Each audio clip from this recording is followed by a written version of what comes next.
찾던 배는 조선 수군의 주력 함대였던 판옥선이었다. 판옥선은 무엇보다 선체가 튼튼하다는 것이 가장 큰 장점이었다.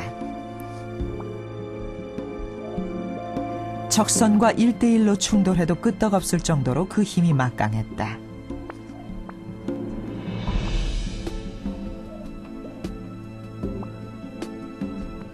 기록에 따르면 당시 경상수사 배설이 가지고 달아난 12척의 배가 남아있었다고 한다. 그러나 이 12척의 배마저 쉽게 오지 않았다. 8월 17일 맑음, 수사 배설이 내가 탈 배를 보내지 않았다. 8월 18일 맑음, 배설이 멀미를 핑계로 나오지 않았다. 이순신은 절망했다. 일기에서는 배설에 대한 괘씸함도 숨기지 않았다.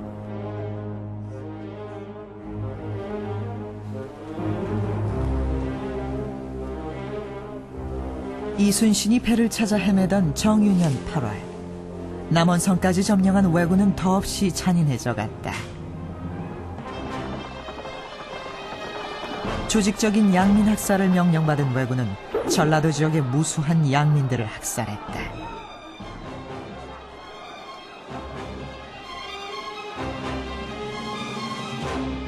심지어 조선인들의 코까지 베어갔는데 당시 잘려나간 코만 수만 개에 달했다.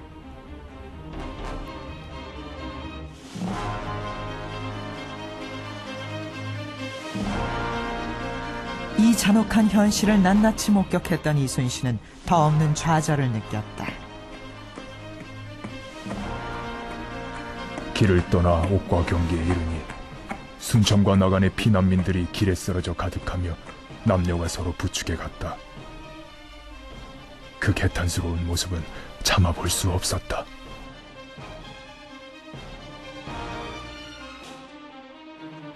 일본 나고야성 박물관에는 정유년 왜군의 만행을 증명하는 한 장의 문서가 있다. 바로 코 영수증이다.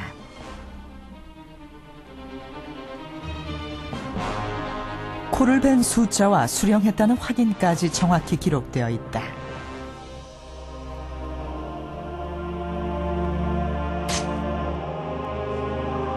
정유년 8월에서 10월 사이에 무려 2만여 명의 코가 잘렸다.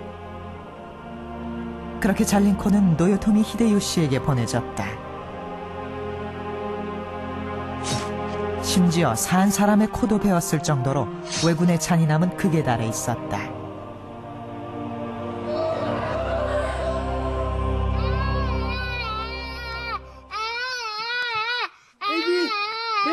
애비, 여기 봐라. 애비, 저 외놈 들어온다. 외놈 들어온다. 애비, 외놈 들어온다. 외놈 들어온다. 애비. 외놈 들어온다. 애비.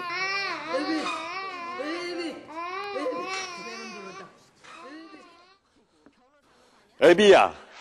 이 말은 우는 아이를 달랠 때 흔히 쓰는 말이죠. 그런데 애비야에서 애비라는 단어는 귀와 코를 뜻하는 입이라는 말에서 비롯됐다고 합니다. 닥치는 대로 귀와 코를 베가던 왜군의 만행을 두려워하며 당시 조선인들 사이에서는 입이라는 말이 널리 퍼졌던 것입니다.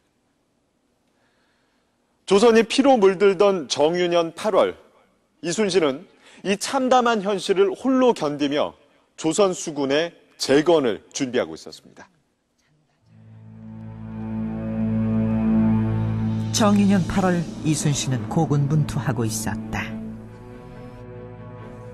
8월 7일 맑음, 패하여 줄을 이어 돌아가는 군사들로부터 말세필과 활과 화살을 약간 빼앗아 왔다. 8월 8일, 순천부에 이르러 병기 중에 장전 편전은 군관들에게 전하르도록 하고 총통같이 운반하기 어려운 것들은 깊이 묻고 표를 세우도록 했다. 성한 무기는 모두 왜군이 가져가고 그나마 남은 것들은 얼마 되지 않았다.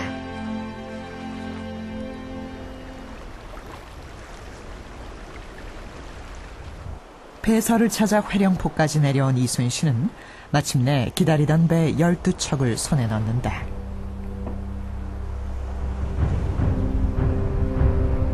배는 얻었지만 상황은 여전히 절망적이었다.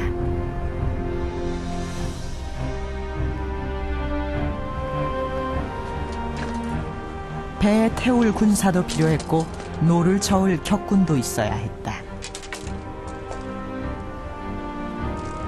그러나 돌아온 배는 격군도 기구도 갖추고 있지 않았다.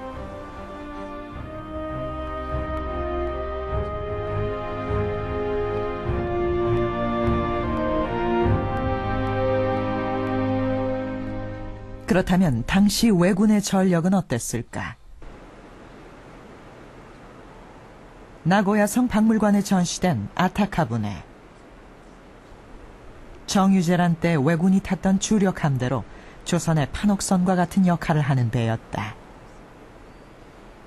이 대함대를 중심으로 왜군은 완벽한 대우를 갖추고 있었다. 戦いに使う際はこういう屋根がついていないものが中心なんですが、周りに関船といった小さい船がついていて集団で戦っていたと考えられています。 왜군의 학살이 자행되던 정유년 8월, 일본은 이미 8개 부대의 상륙을 완료한 상태였다. 더구나 수군의 전력도 더욱 막강해졌다.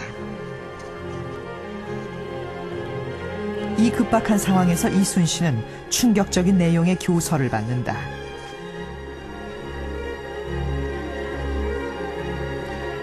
수군을 포기하고 육전에 임하라는 것이었다.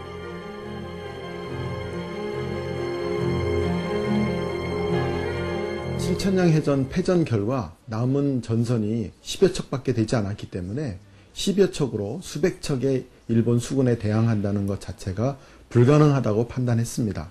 때문에 선조 임금은 이순신에게 차라리 육지에 올라와서 도원수가 육전을 하는 것을 돕는 것도 좋겠다라는 그런 의견 표시를 한 것이라고 볼 수 있습니다.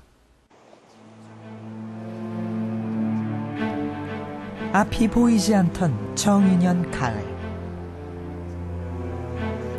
이순신은 웅크리고 있었다. 9월 3일 비가 뿌렸다. 배의 뜸 아래에서 머리를 웅크리고 앉아있으니 그 심사가 어떠하겠는가.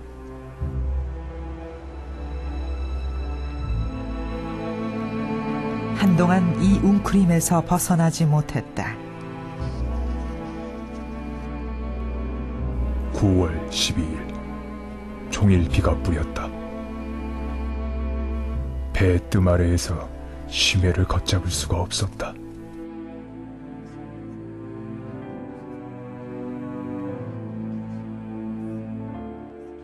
이순신의 난중일기에 가장 많이 쓰인 글자 중에 하나가 바로 이 축자입니다. 오그라들다, 웅크리다라는 뜻인데요. 실제로 우리는 난중일기 가운데 이순신의 웅크린 모습을 자주 만나볼 수 있습니다. 이러한 이순신의 모습은 지금껏 우리가 알고 있던 장수의 이미지와는 많이 다른 것입니다. 사실 우리가 알고 있는 난중일기는 이순신이 기록한 실제 일기 내용과는 다소 다릅니다. 실제 일기에 있는 내용 중